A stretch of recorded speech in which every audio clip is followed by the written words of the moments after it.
We're talking with David Cohn. Okay, your scenario about slotting those starters. If Paxton's 1, Tanaka 2, and then we'll see about Severino might be is maybe paired with Chad Green or something like that, then Herman, I mean, how do you explain what Herman has done this season?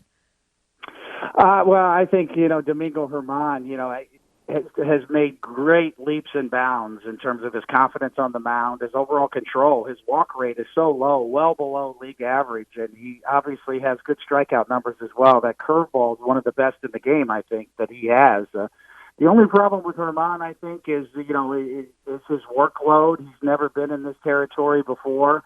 And can you really count on him for a full extra month in October? You're talking about 3 rounds of playoffs if you get all the way to the World Series. And that's a heavy workload for him. So, that's the only part I worry about with him. So that's probably why I would slot him down maybe as the 4th starter, so you'd only have to use him one time around, particularly in the LCS. If you get there against Houston, maybe he would be your game 4 starter.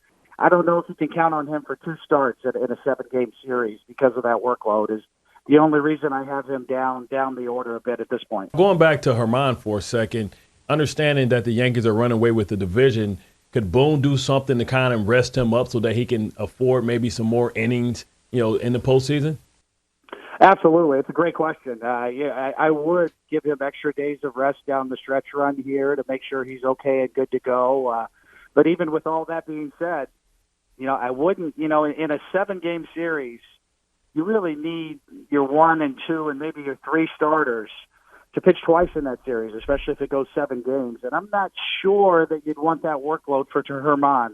It is an option, and that's something they're going to have to consider. And to your point, if they can get him rest down the stretch, maybe they would feel comfortable doing that. I think that's a big decision for them to have. And a lot of it is predicated on Severino and where he's at, and whether he's going to slide into the 3 spot or not. If Severino's not ready to go, then you may have to plug Herman into your 3rd starter or 2nd starter. And in that case, they're going to have to pitch twice in a 7-game series if you get past the first round, which is a 5-game series. And then the big LCS, which everybody's looking forward to, which potentially could be Houston against the Yankees. And then you've got to go through Verlander and Cole and Greinke. And, at that point, you do what you have to do to try to get through that.